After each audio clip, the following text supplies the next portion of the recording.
Breckland, Allemagne. Hiver 1943. Le hangar sentait l'huile, le tabac et la victoire. Autour d'une longue table à dessin couverte de plans, 4 ingénieurs de la Luftwaffe penchaient sur un nouveau dossier de renseignement marqué US Army Air Force, moteur type 1 600-150. L'un d'eux, l'oberingénieur Franz Müller, ajusta ses lunettes à monture métallique et éclata de rire. « Packard Motor Company », dit-il, en lisant le logo imprimé sur la photographie. « Les Américains ont copié le Merlin. Ils fabriquent des voitures de luxe et maintenant, ils pensent pouvoir construire un Rolls-Royce. » Les autres répondirent par un chœur d'arrogance tranquille. Dehors, le vent froid hurlait sur l'aérodrome, faisant vibrer les parois de tôle, mais à l'intérieur, la chaleur de l'assurance emplissait la pièce. Pour les Allemands, les moteurs étaient sacrés. La perfection ne s'assemblait pas, elle se façonnait. Chaque boulon d'un Daimler-Benz DB605 portait la signature d'un homme qu'il avait limé à la main, ajusté à l'oreille, équilibré du bout des doigts. Pour eux, la précision vivait dans les mains des artisans, non dans le rythme d'une machine. Le nom Packard, connu pour ses voitures américaines, conduites par des hommes d'affaires et des vedettes de cinéma, leur semblait être une plaisanterie plutôt qu'une menace. Müller tourna une autre page. Le résumé du renseignement était sans détour. Les États-Unis ont l'intention de produire 5000 moteurs Rolls-Royce Merlin sous licence pour équiper leurs chasseurs. Il expira bruyamment par le nez. Ils ne peuvent même pas produire assez de mécaniciens pour les entretenir et ils pensent en construire 50 000. Derrière lui, son assistant Karl fit tomber la cendre de sa cigarette et répondit « La production de masse tue la précision ». C'était une phrase si souvent répétée dans les cercles d'ingénierie allemands qu'elle en était devenue un dogme. Chaque Spitfire examiné portait un Merlin chantant avec une imperfection subtile, chaque cylindre réglé à l'oreille, chaque ressort de soupape légèrement différent. C'était un moteur vivant, façonné par des artisans travaillant au toucher. Comment un atelier de Détroit pouvait-il reproduire cela? Il se souvenait des rapports d'Afrique du Nord et de la Manche. Les avions américains étaient lourds, grossiers et bruyants. Leurs bombardiers fuyaient le carburant, leurs moteurs perdaient de l'huile, et leurs mécaniciens utilisaient des marteaux là où les ingénieurs allemands utilisaient des micromètres. Les Allemands respectaient les Américains pour leurs ressources, non pour leur raffinement. « Ils construisent en tonnes, pas en tolérance », dit Müller. Il tapa le papier avec un crayon. Voilà ce qui arrive quand on laisse les comptables fabriquer des moteurs. La pièce éclata de nouveau de rire, mais le rapport contenait un détail qu'il ne pouvait ignorer. Les Américains avaient repris les plans britanniques et les avaient entièrement redessinés selon leurs propres standards. Chaque filetage, chaque joint, chaque roulement avait été converti dans un autre système de mesure. Pour les Allemands, c'était de la folie.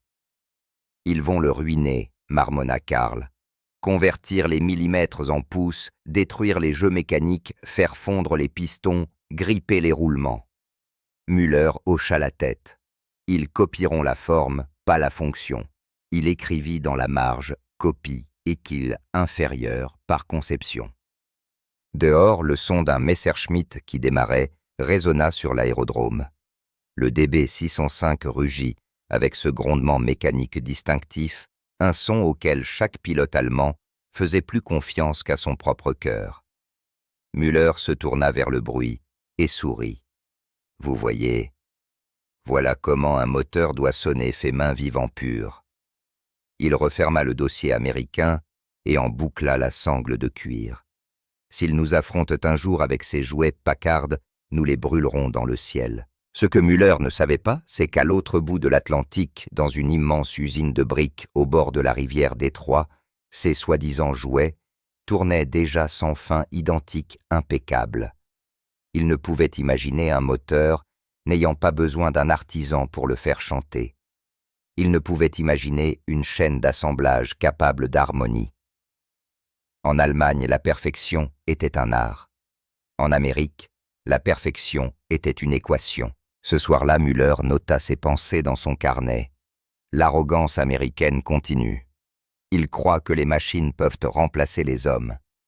Ils croient que la quantité peut remplacer la qualité. Ils ont des usines, mais nous avons des ingénieurs. Il souligna 2 fois la dernière phrase. Des années plus tard, quand les historiens retrouvèrent ce carnet, l'encre avait pâli, mais l'ironie, elle, non. Les hommes qui croyaient que les machines ne pourraient jamais égaler leur savoir-faire allaient être vaincus par des machines capables de produire la perfection par milliers. Mais en 1943, ils ne pouvaient pas le voir. Ils ne voyaient qu'un plan d'une copie et riaient. Si vous pensez que ces ingénieurs avaient raison, que la production de masse détruit la qualité, cliquez sur j'aime. Mais si vous croyez qu'ils avaient tort, que le vrai génie réside dans la capacité de créer la précision pour tous. Derby, Angleterre. Début de l'année 1940. La guerre n'avait fait que commencer, mais à l'intérieur des murs de briques de l'usine Rolls-Royce, elle sonnait déjà comme l'éternité. Les marteaux chantaient sur l'aluminium, les micromètres cliquetaient à un rythme mesuré, et l'air vibrait de la chaleur du labeur. Le moteur Merlin, 12 cylindres de défi britannique, naissait souffle après souffle, battement après battement. Pour ceux qui le construisaient, le Merlin n'était pas une machine, c'était de la musique faite de métal.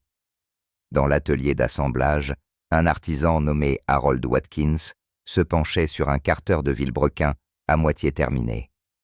Il travaillait chez Rolls-Royce depuis les années 1930, bien avant que le mot guerre ne remplisse les journaux. Ses doigts durcis par une vie à limer le métal bougeaient avec la précision d'un chirurgien. Chaque coup de lime était une conversation entre l'homme et la matière. Il murmurait des nombres en travaillant millième de pouce degré d'alignement instant d'équilibre. L'indicateur affichait 0,5. Il sourit. Parfait. Le Merlin n'avait pas été conçu pour la production de masse. Il avait été conçu pour l'immortalité. De 27 litres de cylindrée, il pesait 745 kilos et développait 1500 chevaux à plein régime. Une symphonie de pistons soupapes et engrenages tournant en parfaite harmonie.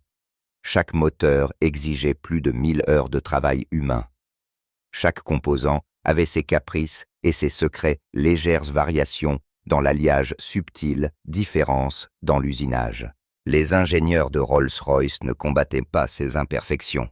Ils les accordaient comme un luthier ajuste les cordes de son violon à l'oreille. Lorsque le premier Spitfire s'envola avec un Merlin sous son capot, la Grande-Bretagne découvrit que le son pouvait porter le courage. Les pilotes disaient sentir le moteur respirer avec eux, répondre comme un être vivant. À plein régime, l'hélice devenait invisible. Le cockpit tremblait au rythme des 12 pistons explosant 150 fois par seconde. Le grondement du Merlin devint l'hymne de la survie pendant la bataille d'Angleterre. Dans les pubs de Londres, on jurait qu'on pouvait entendre son bourdonnement à des kilomètres, un battement métallique, promettant que l'île vivait encore. Rolls-Royce protégeait son chef-d'œuvre comme une religion secrète. Dans les bureaux d'études, les plans étaient tracés à la main, à l'encre noire sur toile de lin, chacun marqué « Propriété de Sa Majesté ».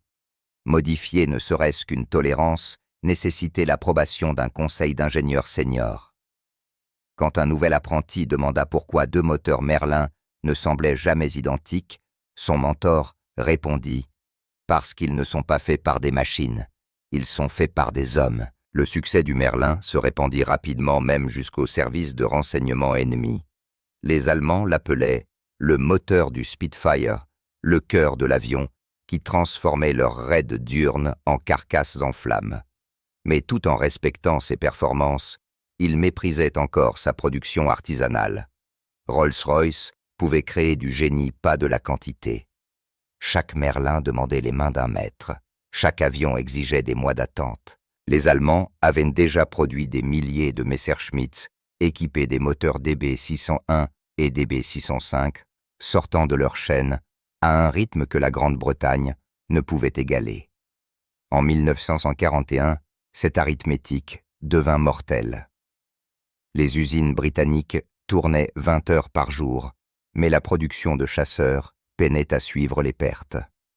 Chaque moteur était précieux, Lorsqu'un Merlin tombait en panne, la vie d'un pilote se terminait souvent dans le feu.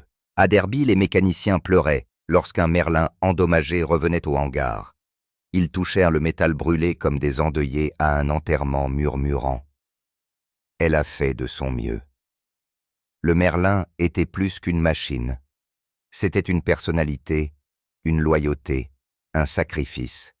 Et cette dévotion était à la fois sa force et sa malédiction.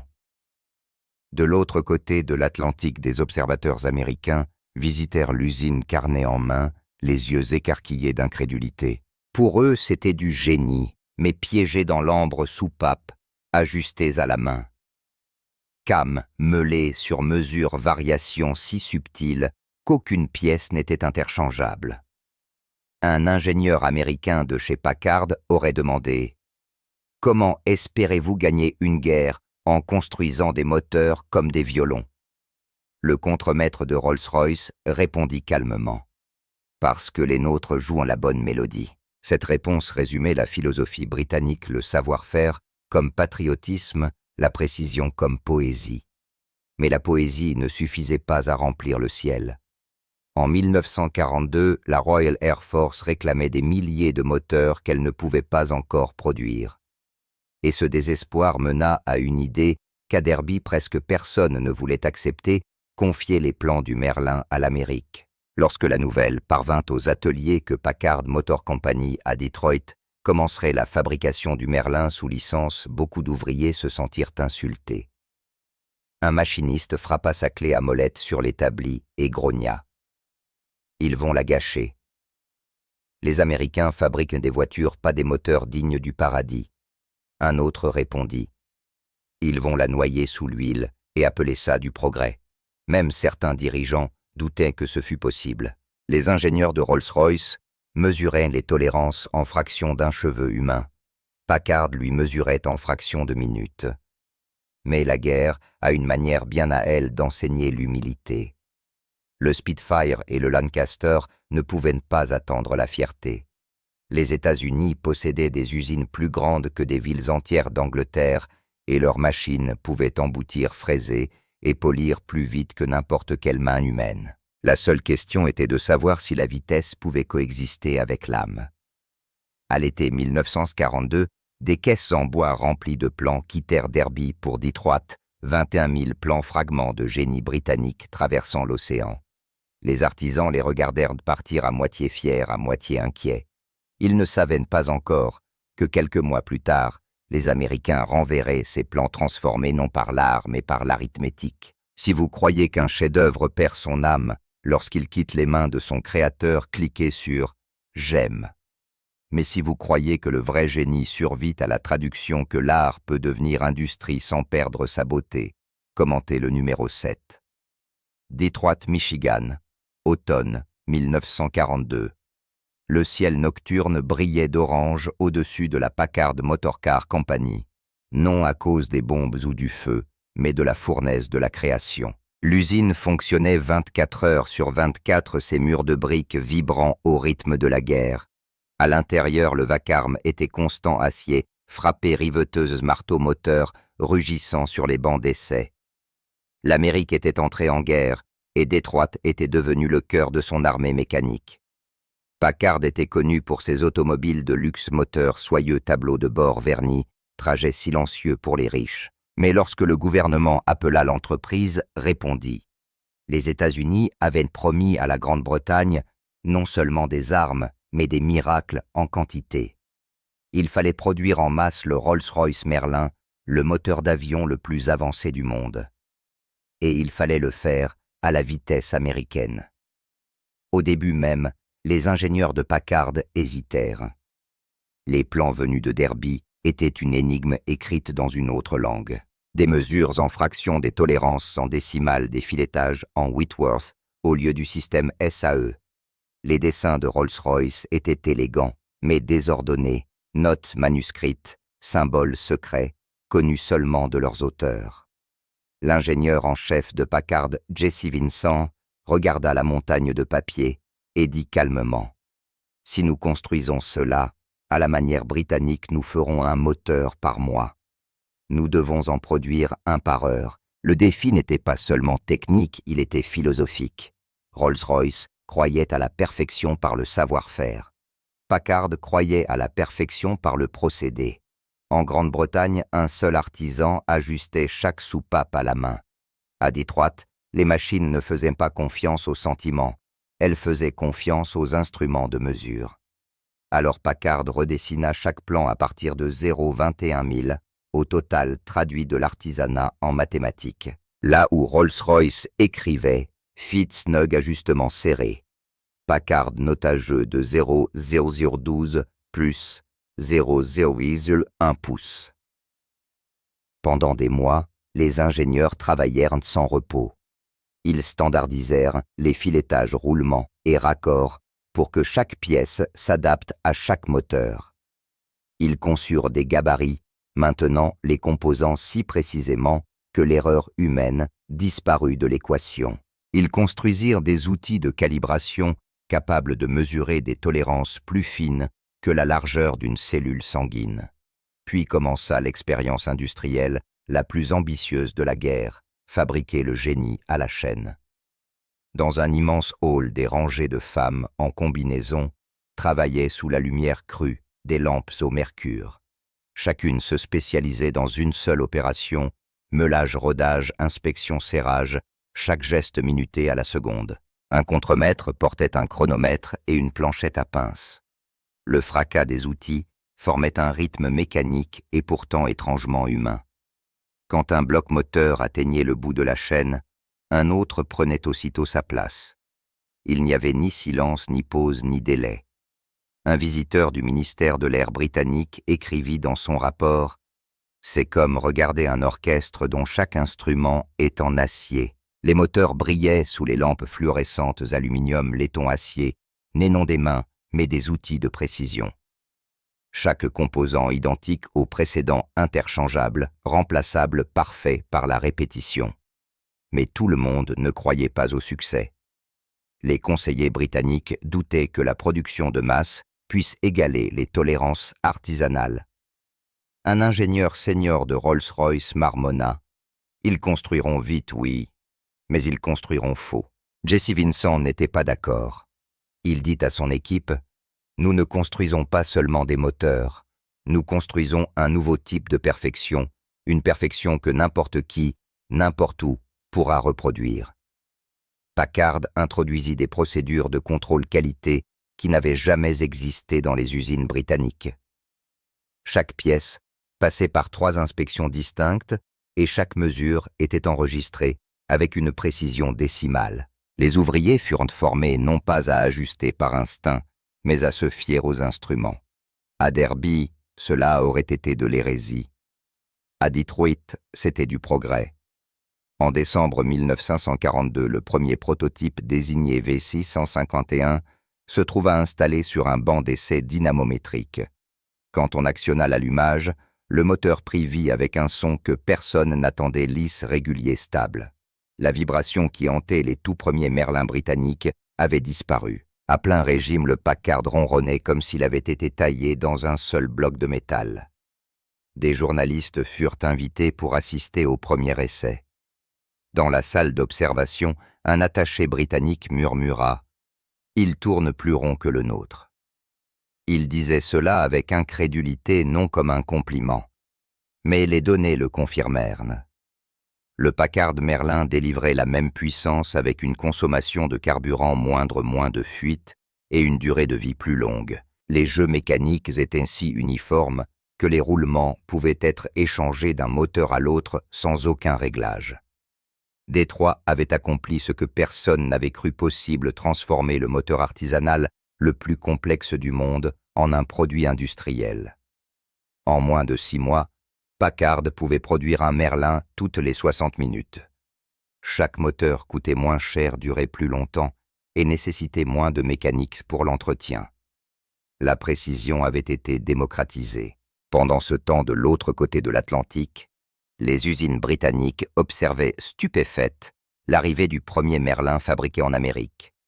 Il s'adaptait parfaitement au Spitfire et au Mosquito, sans modification. Les pilotes rapportèrent la même poussée, le même bruit, mais moins de panne. Les ingénieurs de Rolls-Royce examinèrent les moteurs en silence. Les pièces portaient d'étranges marquages, numéros de série Packard, caractères américains, mais elles étaient impeccables. Quand le premier Packard Merlin fut monté sur un nouvel appareil appelé P51 Mustang, la combinaison devint de l'alchimie. Grâce au turbocompresseur d'altitude du Merlin, le Mustang bondit à 437 mph, dépassant et grimpant plus vite que tout ce que l'Allemagne pouvait opposer.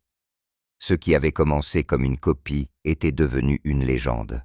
Dans l'usine Packard, Jesse Vincent parcourait la ligne, tandis que des centaines de moteurs rugissaient sur leur banc d'essai. Il se tourna vers son contremaître et dit « Vous entendez ça? Voilà le son de la victoire. » Le contremaître acquiesça. Ça sonne comme Détroit. À Reckland, les ingénieurs allemands qui s'étaient moqués de la licence américaine reçurent de nouveaux rapports de renseignement. Ils lurent que les usines américaines produisaient 500 Merlins par semaine. Müller, le même ingénieur qui avait ri des plans, regarda les chiffres sans y croire. « 50 000 moteurs, murmura-t-il. Ils les fabriquent comme des jouets. Mais ces jouets allaient bientôt remplir le ciel au-dessus de l'Europe. À travers les océans et les langues, une nouvelle philosophie avait émergé. En Grande-Bretagne, l'artisanat avait créé le génie. En Amérique, la standardisation l'avait rendu implacable. Le Packard Merlin n'était plus une imitation, c'était une évolution par les mathématiques. Si vous pensez que la perfection appartient seulement aux mains humaines, appuyez sur « j'aime ». Mais si vous croyez que la perfection peut être multipliée, partagée et construite par des milliers de personnes ordinaires, travaillant en harmonie, commentez le chiffre 7. Dearborn, Michigan, janvier 1943. La neige dehors était silencieuse, mais à l'intérieur de l'atelier d'essai, Packard, l'air tremblait. Des dizaines d'ingénieurs se tenaient derrière de lourdes fenêtres en verre, fixant le banc d'essai. Un seul moteur Merlin chromé et brillant, chaque boulon gravé, Packard Motor Division Detroit, USA, était enchaîné à son support d'essai comme un animal en cage. Sur le tableau de contrôle des voyants rouges clignotaient. L'opérateur leva la main. « Contact », dit-il. La clé tourna. Le premier hoquet de combustion brisa le silence. Puis, un rugissement propre, régulier, parfait. Les 12 cylindres prirent vie non pas avec le râle sauvage d'un banc d'essai britannique, mais avec un profond bourdonnement équilibré qui emplit le bâtiment comme un orgue. Pendant les 20 premières secondes, personne ne parla. Puis, Jesse Vincent laissa échapper la tension brisée. Il tourne. Mais tourner ne suffisait pas. L'essai devait prouver plus que le mouvement. Ce moteur serait poussé à 500 chevaux, à 3000 tours par minute, pendant 150 heures consécutives, sans la moindre grippage, fuite ou panne. C'était une épreuve que Rolls-Royce n'avait jamais osé tenter. Si la copie Packard survivait, elle ferait taire tous les doutes sur 2 continents. Heure après heure, le moteur tonna.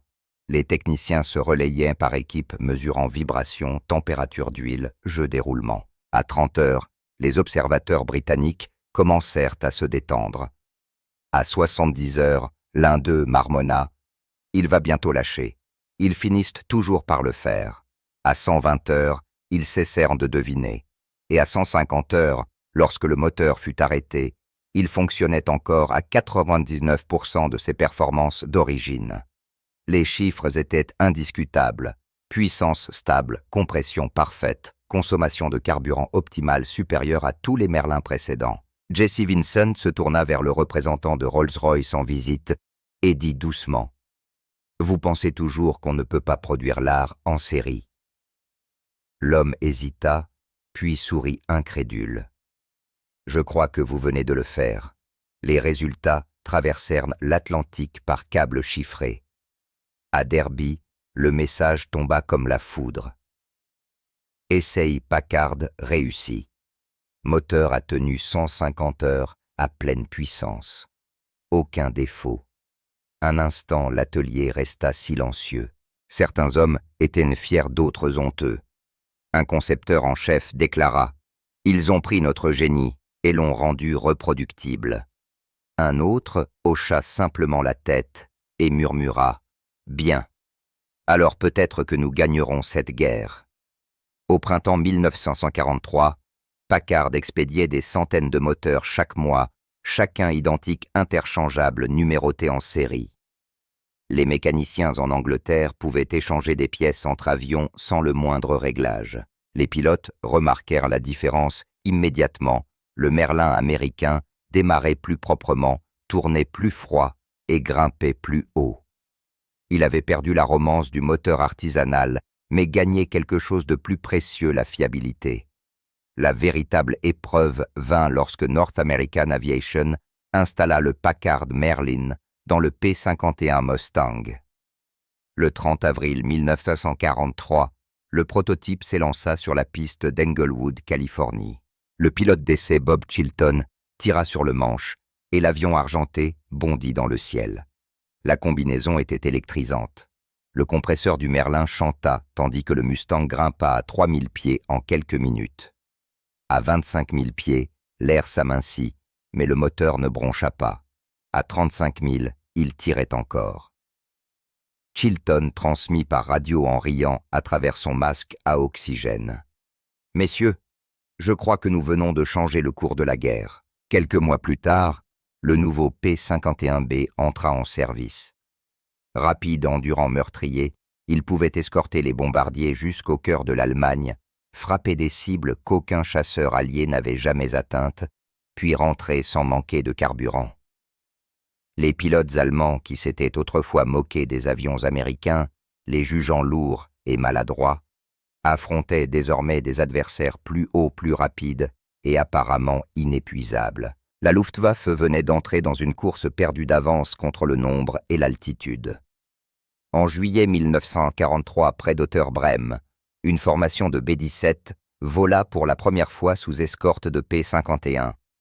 Depuis le sol, les observateurs allemands signalèrent nouvel appareil. Type inconnu, très haute altitude, vitesse extrême. Lorsque les premiers Messerschmitt montèrent pour intercepter, ils furent déjà attaqués d'en haut. Un pilote allemand, Oberleutnant Karl-Heinz Moritz, décrivit plus tard la rencontre. « Ils sont sortis du soleil. Je pensais que c'étaient des Spitfires, mais ils montaient plus haut qu'aucun Spitfire n'avait jamais pu. J'ai mis plein gaz. Ils étaient toujours au-dessus de moi. Puis les traçantes sont descendues comme la foudre. Après la bataille, des débris d'un P-51 écrasé furent récupérés par les ingénieurs allemands. Ils soulevèrent le capot s'attendant à trouver le sceau britannique familier. À la place, les mots gravés sur la plaque les figèrent Packard Motor Division Detroit, USA. La même ville qui construisait autrefois des limousines fabriquait maintenant la mort venue du ciel. Un ingénieur passa la main sur la surface lisse de la culasse et murmura « Ils l'ont amélioré.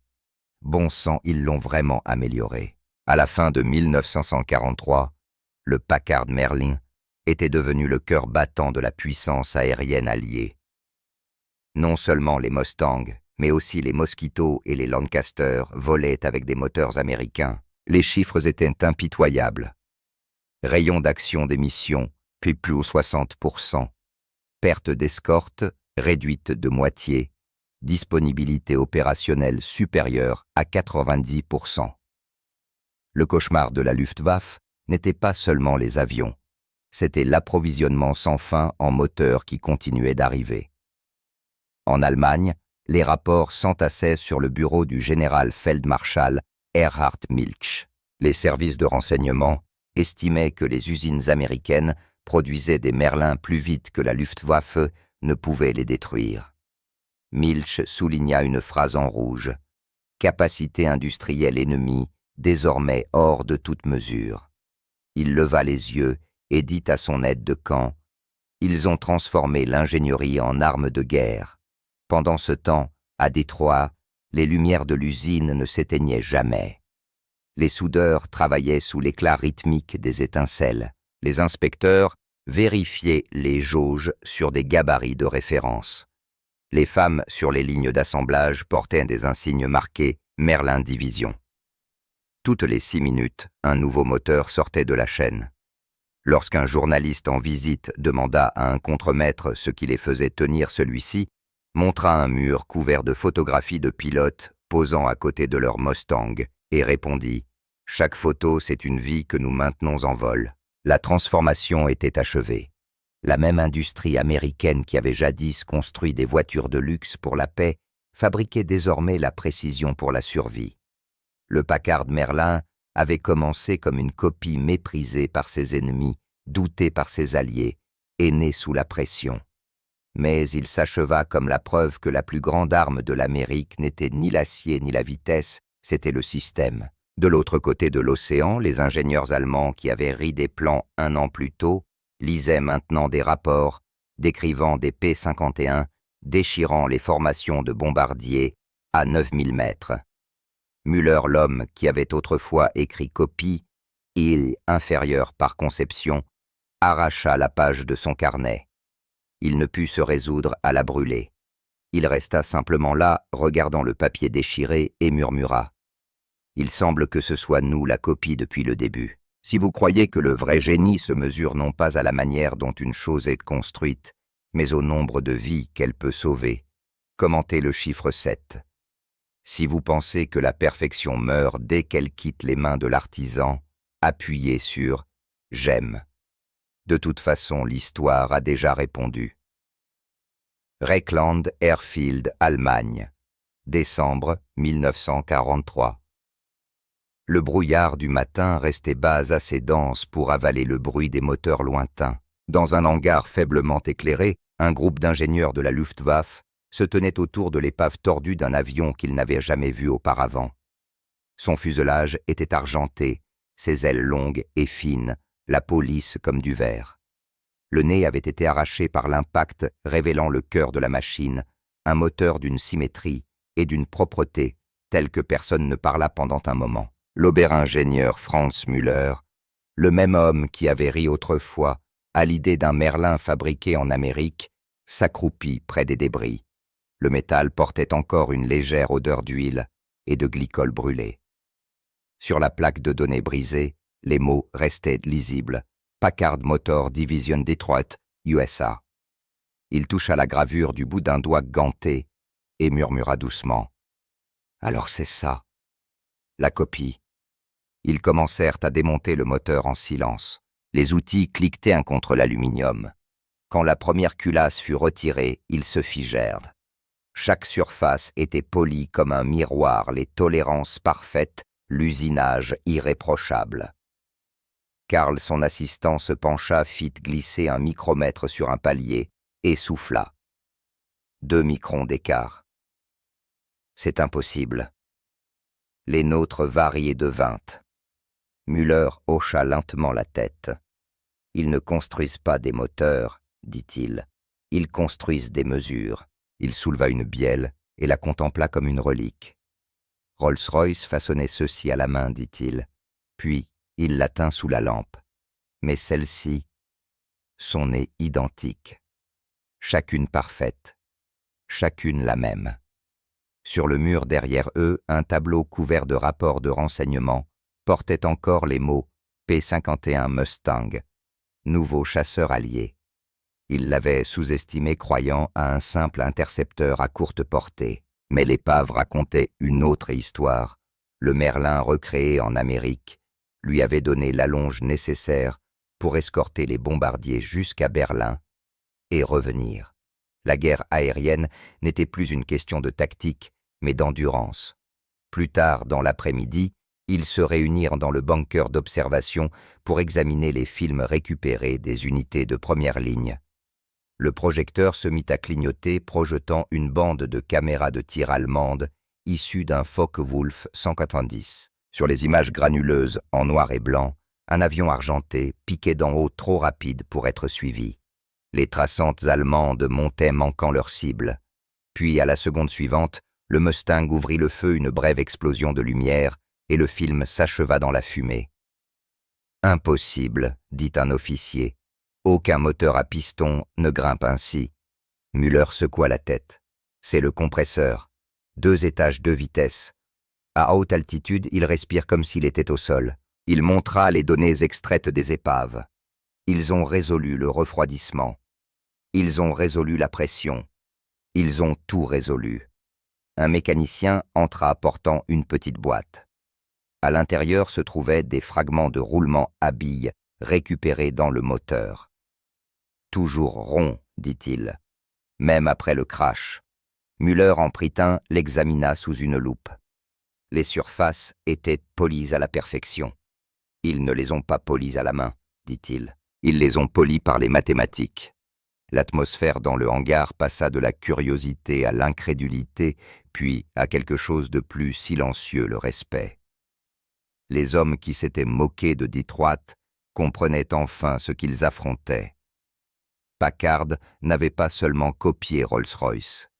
Ils avaient créé un moteur capable d'être construit plus vite, de tourner plus longtemps et de survivre là où la précision dépendait, jadis, de la chance. La nouvelle se répandit vite dans les cercles de la Luftwaffe. Les pilotes commencèrent à signaler le nouveau chasseur américain, longue portée, haute altitude, quasi invincible. Ils l'appelèrent Der Silberne-Jäger, le chasseur d'argent. Il apparaissait sans avertissement, plongé comme la foudre, et disparaissait avant que le radar puisse le suivre. Un as allemand écrivit dans son journal « Il vient d'en haut silencieux jusqu'à ce qu'il tire. Les traçantes arrivent d'abord, puis le rugissement. On se sent chassé par les mathématiques. » Au début de 1944, les rapports du renseignement contenaient des comparaisons détaillées entre le DB-605 allemand et le Packard Merlin américain. Le DB-605 était plus léger et plus compact, mais demandait un entretien constant, un carburant pur et une manipulation prudente. Le Merlin, lui, pouvait tourner, salle chauffée, refroidir et continuer. Un rapport conclut avec amertume. Nos moteurs sont des chevaux de course. Les leurs sont des machines faites pour gagner des guerres. Lorsque les premiers P-51 capturés arrivèrent intacts après des atterrissages forcés en France occupée, les ingénieurs eurent enfin un spécimen complet à étudier. Ils le roulèrent dans le hangar d'essai, nettoyèrent la boue sur ses ailes et retirèrent le capot moteur. La finition était si propre qu'elle semblait chirurgicale. Même les faisceaux électriques étaient étiquetés et codés par couleur, signe d'une conception pensée pour l'indestructible, non pour le beau. Karl tendit à Müller un rapport d'essai dactylographié. Il le lut 2 fois, puis le posa. Pression d'huile stable. Contrôle thermique supérieur. Fatigue des matériaux réduite. Compression identique sur tous les cylindres. Il fit une pause, puis murmura « Ils ont accompli ce que nous pensions réservé aux artisans. » Cette nuit-là, Müller rentra dans ses quartiers et ouvrit son vieux carnet de notes, celui qui contenait encore sa phrase de 1942. Copie et cl inférieure par conception. Il fixa la ligne longuement, puis la raya d'un seul trait de crayon. En dessous, il écrivit « La perfection n'est pas un accident, c'est un système. » Dehors, le grondement lointain des bombardiers roulait sur l'horizon le son de l'industrie américaine en action. Le ciel lui-même était devenu une chaîne de production sans fin mécanique irrésistible. Pour la première fois de sa carrière d'ingénieur, Müller ressentit quelque chose qu'il n'avait jamais éprouvé, l'émerveillement. Dans les semaines suivantes, les rapports de P-51, escortant des bombardiers jusqu'à Leipzig, Munich et Berlin, devinrent quotidiens. Les pertes de la Luftwaffe s'envolèrent. Les pilotes rentraient secoués décrivant des nuées infinies de chasseurs argentés. « Il ne manque jamais de moteurs, dit l'un. On en abat un, 2 autres prennent sa place. » À Rechlin, les ingénieurs cessèrent de rire. Ils ne parlaient plus d'art ni de génie, mais de rapports de courbes de couple de déviation standard. Ils commencèrent à copier les méthodes qu'ils avaient autrefois ridiculisées, la précision par la procédure, non par la fierté. Mais il était trop tard. L'Amérique avait maîtrisé la géométrie de la guerre. Une nuit, en quittant le hangar, Müller s'arrêta pour regarder une dernière fois le Mustang brisé qu'ils avaient disséqué. Le clair de lune se reflétait sur le carter fendu du moteur. Il murmura presque pour lui-même. Ils ont bâti leur perfection pour tous. Nous avons bâti la nôtre pour quelques-uns. C'est pour cela qu'ils gagneront. Si vous pensez que le vrai pouvoir appartient à ceux qui créent, appuyez sur j'aime. Mais si vous croyez que la victoire revient à ceux qui partagent la perfection, jusqu'à la rendre indestructible, commentez le chiffre 7. Printemps 1944. La guerre des moteurs. La guerre était devenue autant un duel de moteurs qu'un combat d'hommes.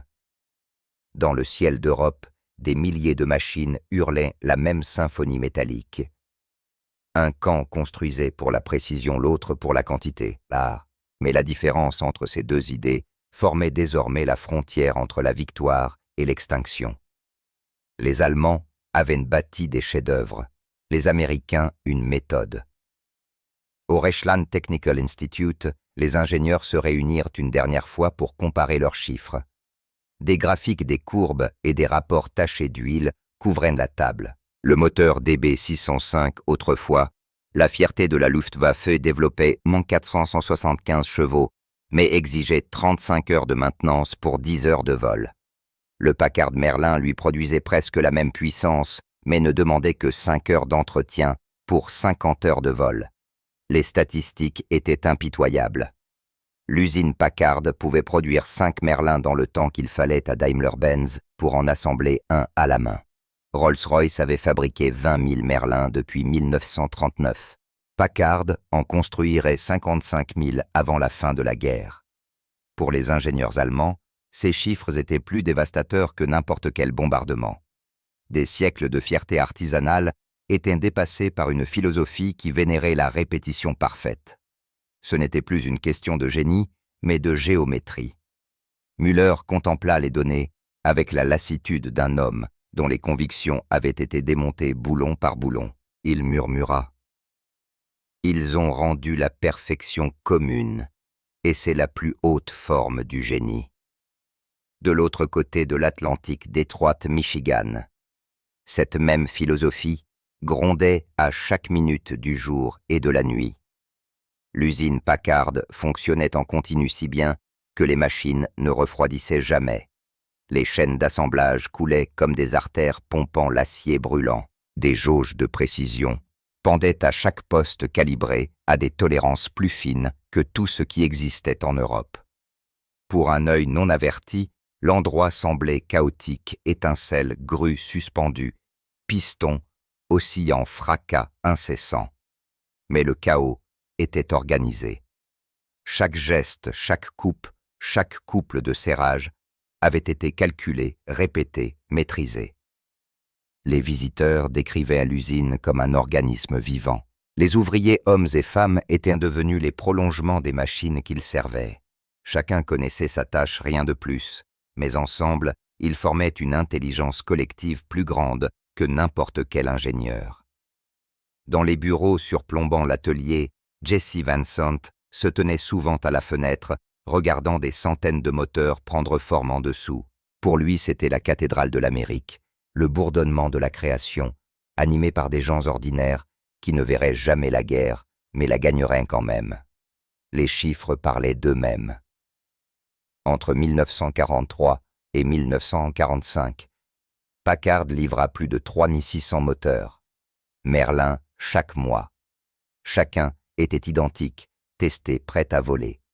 Le coût par moteur chuta de près de 40%, tandis que la fiabilité augmentait.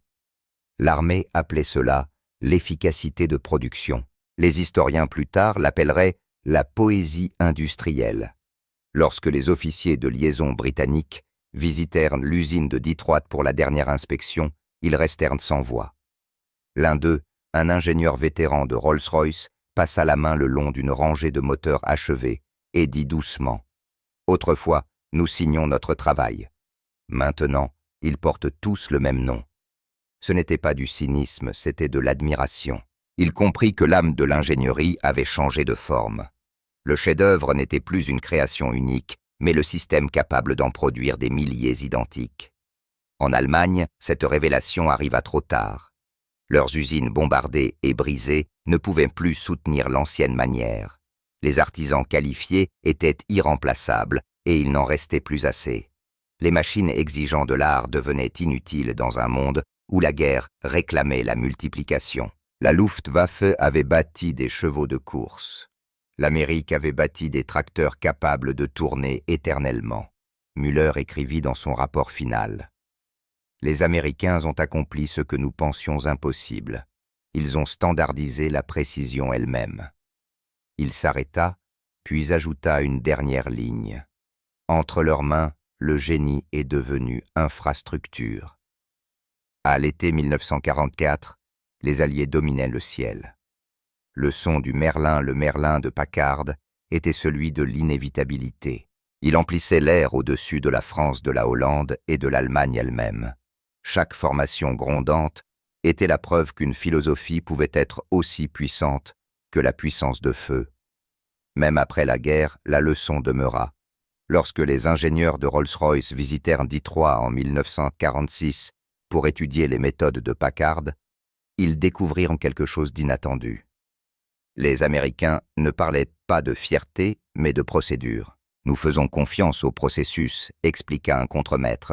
« Si le processus est parfait, le produit le sera aussi. » C'était une foi d'un autre genre, non pas en la main ou l'instinct, mais en la donnée, la discipline et la conception. Des années plus tard, lorsqu'on demanda à Jesse Vincent quel avait été le secret de ces années-là, il sourit et répondit « Nous avons cessé d'essayer de construire le meilleur moteur. Nous avons commencé à essayer de construire chaque moteur de la même manière. C'est ainsi qu'on gagne les guerres et qu'on construit la paix. » L'histoire du Packard Merlin ne portait plus sur qui avait inventé quoi, ni sur la question de savoir quel génie était venu le premier. Elle était devenue un témoignage, celui d'une idée qui allait définir l'ère moderne, que la perfection jadis privilège de quelques-uns pouvait être reproduite par le plus grand nombre. Si vous croyez que la perfection meurt lorsqu'on la copie, appuyez sur « j'aime ». Mais si vous croyez qu'elle se multiplie lorsqu'elle devient un système, si vous croyez que la puissance réside non dans la main du maître, mais dans les innombrables mains qui répètent son art. Commentez le chiffre 7. Munich, Allemagne de l'Ouest. Automne 1963. La guerre était finie depuis 18 ans. Pour Franz Müller, pourtant, elle vivait encore dans le bruit d'un moteur. Il avait 62 ans, à moitié sourd d'une oreille et plus lent avec les outils qui avaient autrefois défini sa vie. Mais quand une invitation arriva du Deutsches Museum annonçant une nouvelle exposition aéronautique consacrée aux avions alliés, il ne put résister. La lettre précisait « L'un d'eux sera un P-51D Mustang, restauré en état de vol. » Il relut le nom 2 fois. Packard Merlin. Le jour de l'inauguration, le musée était bondé d'étudiants de familles et de vétérans aux cheveux gris. Les enfants couraient sous les ailes d'un Spitfire, et les anciens regardaient le fuselage brisé d'un Messerschmitt comme s'ils murmuraient encore. Müller avançait lentement appuyé sur sa canne, jusqu'à ce qu'il le voie, le Mustang argenté, poli comme un miroir. Les pales de l'hélice brillaient sous les verrières comme une auréole. Sur le capot moteur, on pouvait lire en lettres noires « Propulsé par Packard Motor Division Detroit, États-Unis d'Amérique ». Il s'arrêta à 5 mètres simplement pour écouter. Dans le cockpit, un technicien du musée effectuait les contrôles pré-vol. L'interrupteur d'allumage claqua, le démarreur gémit. Puis vint le son qu'il reconnaîtrait entre mille, le grondement profond et régulier de 12 cylindres, respirant à l'unisson. La salle se remplit de vibrations subtiles mais vivantes. Le son roula dans sa poitrine, réveillant quelque chose qu'il croyait enfoui pour toujours. C'était le même son qui l'avait hanté 20 ans plus tôt à Rechlin, le son d'une précision sans personnalité, le murmure d'une machine qui n'avait pas besoin de génie. Mais aujourd'hui, ce son lui paraissait différent, plus doux, presque noble. Ce n'était plus le son de l'humiliation, mais celui de l'histoire qui se pardonne. Il ferma les yeux et tout revint, les débris déchirés sur le sol du hangar, le roulement brillant, les jeunes ingénieurs figés d'incrédulité. Il avait autrefois haï ce moteur, non pour ce qu'il était, mais pour ce qu'il prouvait que son monde, celui des artisans et des perfectionnistes, avait déjà pris fin avant qu'ils ne s'en rendent compte. Lorsque le moteur s'arrêta, Müller s'approcha de l'appareil. Le technicien, voyant la casquette de vétéran sur sa tête, lui adressa un sourire poli. « Vous travaillez du côté allemand, n'est-ce pas ?» Müller hocha la tête. « Les moteurs, » dit-il simplement. « Toujours les moteurs. » Le technicien désigna le Mustang. « Elle est belle. N'est-ce pas ?» Müller observa la machine longuement. « Oui, » répondit-il enfin, « parce qu'elle n'a pas été construite pour être belle. Elle a été construite pour durer. » Il posa la main sur le capot, sentit le métal froid sous sa paume et murmura « Tu n'as jamais été une copie. » Cette nuit-là, de retour dans son petit appartement, Müller ouvrit un vieux carnet de cuir, le même qu'il avait porté pendant la guerre. Sur ces pages jaunies figuraient des équations, des croquis, des fragments de rapports. Près du début, encore lisible sous l'encre pâlie, se trouvait la phrase qu'il avait écrite jadis avec tant de certitude. « Copie et inférieure par conception ». Il la contempla un long moment, puis la raya d'un trait ferme et définitif. En dessous, il écrivit « Une copie faite avec compréhension devient une invention. » Il hésita, puis ajouta une dernière note, la main tremblante. « Ils n'ont pas construit par fierté mais par but. Ils ont construit pour des hommes qu'ils ne connaîtraient jamais, pour livrer des batailles qu'ils ne verraient jamais. Leur machine portait l'âme d'un système qui valorisait chacun. C'était là leur génie. » Il referma le carnet et regarda par la fenêtre les lumières du soir de Munich. La ville s'était reconstruite comme Détroit avait autrefois construit ses moteurs brique par brique, processus par processus. Le monde avait appris que la survie appartenait non pas aux plus brillants, mais aux plus adaptables.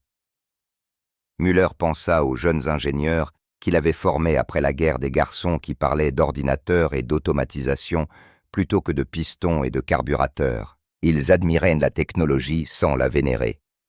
Peut-être que c'était ainsi que les choses devaient être. Peut-être que la véritable leçon du Packard Merlin ne parlait pas de moteur mais d'humilité, que la grandeur survit quand elle cesse d'avoir besoin de reconnaissance. Il éteignit la lampe et s'assit dans le noir. De quelque part dans la ville, un écho lointain d'avion passa au-dessus. Il imagina le son non comme une défaite, mais comme une continuité, le battement vivant d'une idée ayant survécu à toutes les nations, toutes les guerres, tous les drapeaux. Il murmura une dernière phrase dans la pièce silencieuse. « Nous avons bâti nos chefs-d'œuvre à la main. Eux ont bâti les leurs par conviction. Si vous croyez que le génie appartient seulement à ceux qui le créent, une fois appuyé sur « j'aime ». Mais si vous croyez que le vrai génie vit dans ceux qui le font perdurer, dans chaque moteur, chaque système, chaque main qui répète la perfection, commentez le chiffre 7.